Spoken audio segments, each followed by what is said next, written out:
Hey what's up guys, welcome back to my channel. और आज हम यहाँ पे बात करने वाले हैं कुछ इंपॉर्टेंट अपडेट्स के बारे में। बात करेंगे यहाँ पे जो सबसे पहली अपडेट है वो यहाँ पे निकल के आ रही है LCAF Mark II की तरफ से, यानी कि तेजस Mark II की तरफ से।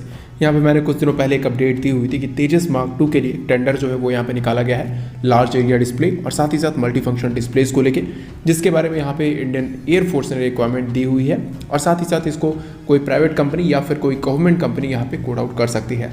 तो उसी तरीके से यहाँ पे कुछ चीज़ें और अभी क्लियर हुई हैं कि यहाँ पे जो GE है यानी कि जनरल इलेक्ट्रिक है, उसके इंजन्स यहाँ पे लगने वाले हैं जनरल इलेक्ट्रिक के F414 INS6, यानी कि जहाँ पे कुछ इंडियन स्पेसिफिक एनहांसमेंट्स की गई हैं, साथ ही साथ मॉडिफिकेशंस भी किए गए हैं। तो इस तरीके के जो इंजन्स होंगे वो जनरल इलेक्ट्रिक के इंजीनियर जो हैं वो अब कुछ महीनों के बाद इंडिया आने शुरू हो जाएंगे, यानी कि इंजन्स भी आने शुरू हो जाएंगे और साथ ही साथ जो इंजीनियर्स हैं वो भी यहाँ पे शुरू हो जाएंगे। और इस चीज़ की जो असेंबली है यानी कि तेजस में जो असेंबली है वो यहाँ पे उनके असिस्टेंस में ही की जाएगी।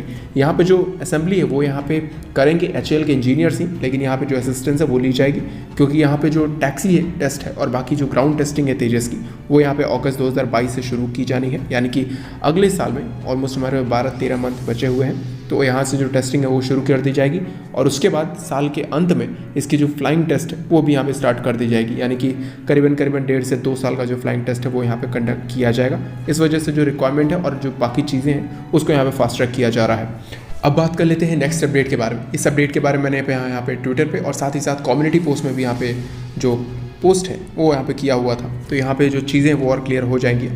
तो इंडियन नेवी को, आप सभी लोगों को पता होगा, इंडियन नेवी यहाँ पे PATI विमान यूज़ करती है और यूनाइटेड स्टेट्स से कोई भी वेपन अगर हमें प्रोक्योर करना है तो उस वेपन को प्रोक्योर करने के लिए पहले परमिशन लेनी पड़ती है यूनाइटेड स्टेट्स की सेनेट से और बाकी जो गवर्नमेंट है वहाँ से परमिशन लेनी पड़ती है। भले ही आज के समय वो थोड़ी औपचारिकता की तरह ही क्यों ना हो, लेकिन परमिशन लेनी पड़ती है। तो ये यहाँ से 6 जो PATI पेट्रोल एयरक्राफ्ट हैं जो कि एंटी सबमरीन वॉरफेयर में काम आने वाले हैं, जैसे कि आप लोगों को पता होगा एक अच्छे नंबर में यूज़ करते हैं, पर ये स्टिल इनफ नहीं है इंडियन ओशन रीजन के लिए, क्योंकि हमें बहुत बड़े रीजन में ऑपरेट करना है। साथ ही साथ जब आप लोगों को पता होगा जब एक स्टैंड ऑफ चल रहा था लद्दाख के रीजन में, तो यहाँ पे PATI विमान भी थे, ये भी यहाँ पे जो सॉर्टीज़ हैं वो यहाँ पे लगा रहे थे। तो इस तरीके के जो जेट्स हैं उनकी हमें काफ़ी ज़्यादा आवश्यकता है। साथ ही साथ इसमें कई सारे जो सेंसर्स हैं और इंडिया स्पेसिफिक एनहांसमेंट्स भी है वो भी यहाँ पे की जा रही है। इसके बारे में बात करेंगे जब हम इसके बारे में डिटेल वीडियो बनाएंगे कभी।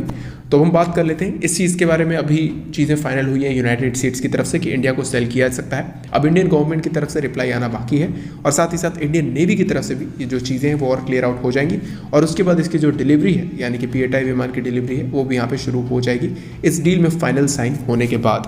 वहीं पे इस डील की जो कीमत है वो $2.42 बिलियन के आसपास आती है, यानी कि जो कि काफ़ी बड़ी रकम है। तो यहाँ पे कुछ लोगों का क्वेश्चन भी आता है कि जब ये सिचुएशन है, जब यानी कि कोविड की जो सेकेंड वेव है, जब यहाँ पे जो कंडीशन है वो काफ़ी वर्स है हमारे कंट्री में, जिसके लिए जो मेडिकल फैसिलिटीज़ हैं और बाकी सारी चीज़ें हैं उसको खरीदने की ज़रूरत है, तो इतने बड़े रकम की क्या हमें डिफेंस पे स्पेंडिंग की ज़रूरत है, यानी कि इस तरह के इक्विपमेंट्स हमें खरीदने की ज़रूरत है। तो यहाँ पे जो क्वेश्चन है उसका आंसर अब यहाँ पे मिल जाएगा।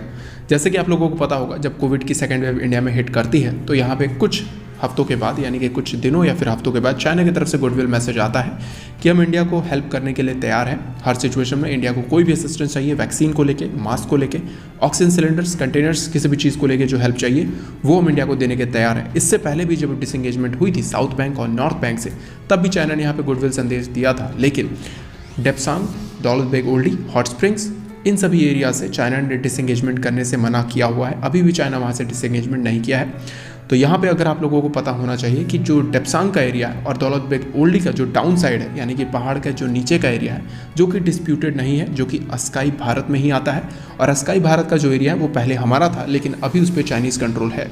तो उस एरिया में चाइना ने अपने जो री-इन्फोर्समेंट ट्रूप्स हैं उसको यहाँ पे बैठा दिया है और ये सारी जगह जो है वो एक परमानेंट बंकर्स हैं, यानी कि यहाँ इस बंकर्स को आप टेंट नहीं कह सकते, ये बंकर्स परमानेंट है। यहाँ पे आप जितने चाहे उतने ट्रूप्स रख सकते हैं और जब तक चाहें तब तक रह सकते हैं। तो चाइना ने यहाँ पे जो परमानेंट डिप्लॉयमेंट है वो यहाँ पे की हुई है अपने 10,000 से ज़्यादा ट्रूप्स की। साथ ही साथ यहाँ पे इंडिया ने भी एक अच्छे खासे हाइट को कैप्चर किया हुआ है। तो यहाँ पे चीज़ों को आप लोगों को समझ में आ रहा होगा कि डिफेंस पे जो स्पेंडिंग है वो कितनी ज़्यादा ज़रूरत है, और ये अभी जो हम डिफेंस पे स्पेंडिंग कर रहे हैं ये काफ़ी कम है और अब तक हमें $100 बिलियन को ईजिली क्रॉस कर लेना था। तो आज के वीडियो के लिए इतना ही। कमेंट करके ज़रूर बताएं कि आपको क्या लगता है कि हमारा जो डिफेंस बजट है वो कितना होना चाहिए। अंत तक वीडियो को देखने के लिए धन्यवाद। जय हिंद।